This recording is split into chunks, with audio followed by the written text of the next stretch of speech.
pastors, your parents, your friends, every other person aside both of you and God, they are third parties as a matter of fact and as a matter of my own concern. Oh, I feel everybody aside you, your partner, and God, they are third parties.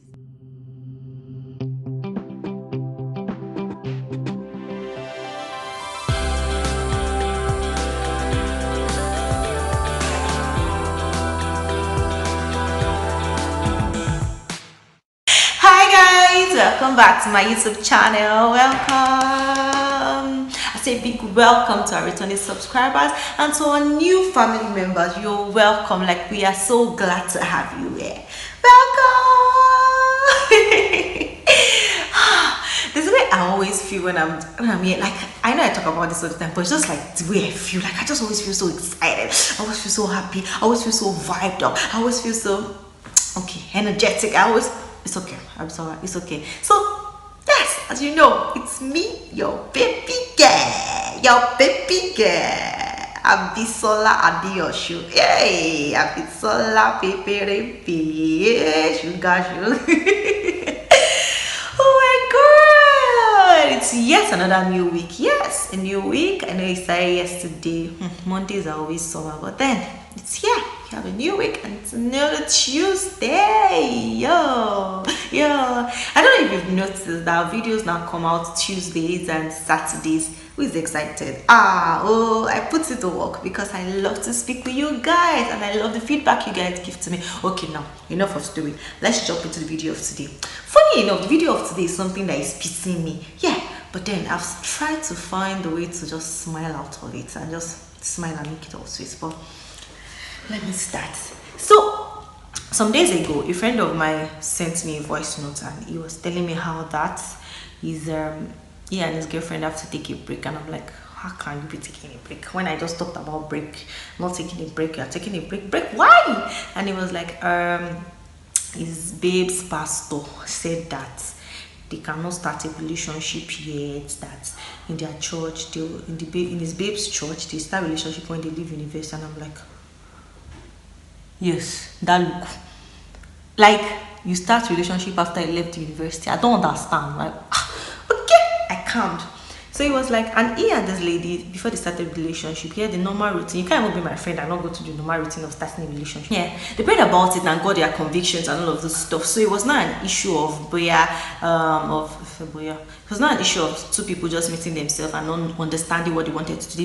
They knew exactly what they wanted to do. They knew that, okay, this relationship was heading to marriage. So for a pastor to just come up and say, break up out of a relationship. Okay, you know, the funny thing is that the lady was saying, okay, sir, I'm going to bring him to you, because that was their plan. They were to go and see, because I believe in, if you are not doing anything stupid and you are serious about a relationship, you should be able to introduce each other to each other's pastors, mentors, parents, and all of those stuff. Okay, I know that some of us want to keep it serious before we do it, but I feel like from the onset, you should even start what is not serious. So if you know you are serious about it, you should be accountable to some people. So he was ready to go to the pastor, but the pastor was like, no, I don't want to meet you. I believe that for you to have started a relationship before you finish your university, you're already having sex and all this stuff. You have to get out of relationship, and there are guys in the church that you can almost like, there's not somebody we do. And I'm like, and for real, because you know, some of the elders in the church are like, you can't be rebellious to your pastor, you just have to break out of this relationship.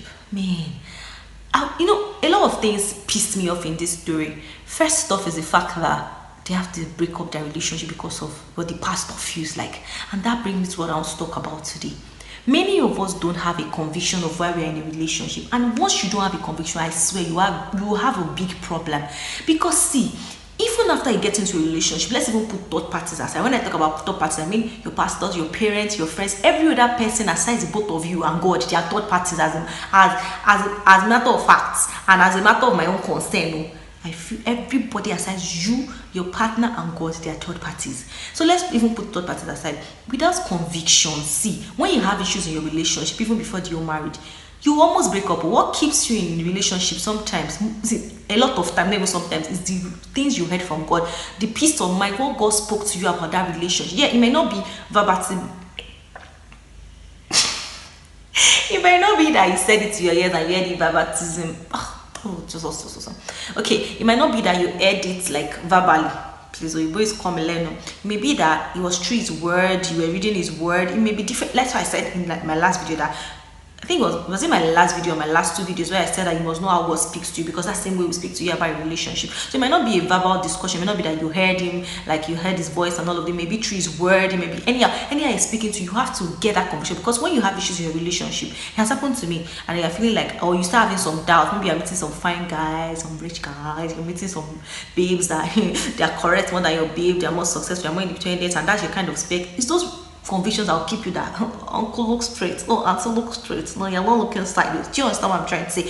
But then when you don't have your convictions, a lot of things will do basketballs. I remember there was a time that one pastor like that we met, I think me and my mom one day, and it was like, that person that your daughter is with is not for her. My man, I'm like, uncle, on to the next one. Because see, I tell myself that I don't know, it's only God that can tell me, babe, Abisola, this relationship you are in here, it cannot work again. It's not what I want for you, and I will move. My parents can't, my pastor can, my mentor can, nobody can. Except, okay, there are some red flags I see, and I pray about some. God say, okay, no longer. But if God is not, God has to give me the go ahead, is not telling me to come out of that relation. My mommy cannot say, I don't like his tribe. No. I had my conviction, I got it right. So what I will do when you start giving me issues is to go and pray, not run out of that relationship. How many relationships do you want to run out of? These people that will give you issues, they are not going to be in the marriage with you.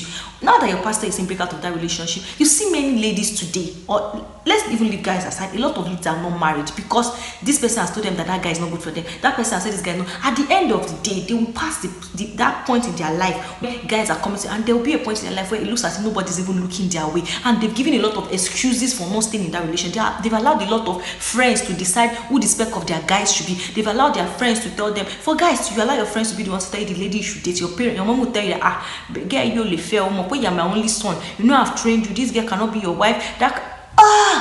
When you have your convictions, your parents cannot tell you things that this is not the person for you. Yes, they can have issues, but you will pray about it, because first off, you carry God along. That's another reason why God has to be in that relationship, because when you start having bump, it is God that will help you. So now imagine my pastor is telling me that person is not for you. Yes, when you go to your pastor, we also pray about the relationship, but never forget that your pastor's conviction from God is subject to your own conviction, not the other way around. Listen to me again. Your pastor's conviction about your relationship, it is subject to your convictions. Yes, he will tell you what he feels. See, the way my own went, when I told my mentor then, she said, she was like, she was not going to tell me anything. She prayed about it. She got conviction about my relationship before myself. It took me over a year after she had gotten her. She didn't tell me. She waited for me to do it. Because one day you hear the full gist about how I got to my relationship. But it's no story for now. It took me over a year before I got my convictions.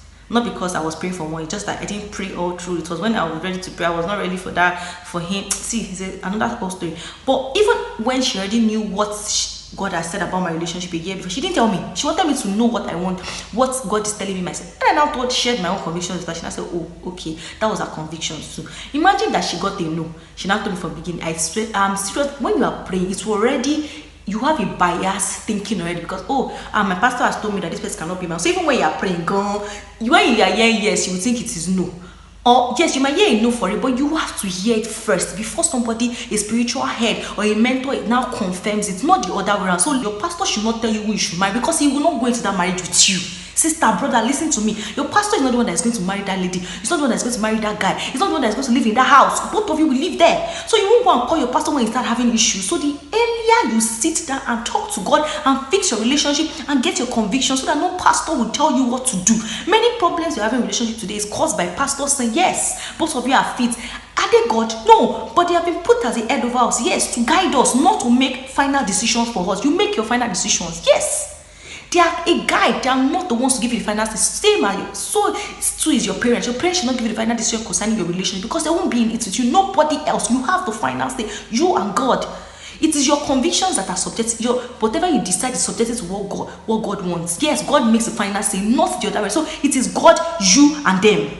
Their own convictions only guide you, and their convictions should not come before yours. Yours should come before theirs. Don't go and ask your mommy what they think about the lady before you pray about her. Don't go ask your mommy what you think about the guy before you pray. Pray first, get your convictions, and let theirs be secondary. And be sure to keep praying and praying. I say keep praying until you keep praying and hear the right thing. Once you even start hearing other people say, no, I don't think it's one for you. Oh, she's not the one for you. That's when you should even go back to God and pray the more. And once you are strong on your conviction, you know how God speaks to you, and you know it is a yes. Stick with the yes and pray that God should fix every other ups and downs that is happening around it. Please and please and please get your convictions right, so that nobody will be toiling with your relationship and making you break in and break out of relationship. Yes, your pastor has a say in your relationship, but they don't have the final say. Your own conviction is superior to that of your pastor or any spiritual head. I'm sorry, was I aggressive? Hey, let's smile. I'm just saying that I really want us to get this thing right. Your relationship, you have to know what you do. Don't let people have the say. Don't let your friends, don't let your parents, don't let your pastor, don't let anybody. It's only God that should have the final say in your relationship. And just not just relationship, every decision of your life. Don't live your life to people. Don't let your life be something that you don't even have a say. Thank you so much for watching this far. I think I've talked too much. Thank you so much. Don't forget to give this video a thumbs up. Subscribe if you haven't subscribed. Subscription is free, totally free. Share this video with your friend, and don't forget to put on your notification bell so when I put up videos, before I ever send you business, you can see it. I love you so much. You know that already, and there's nothing you can do about it. Kisses. See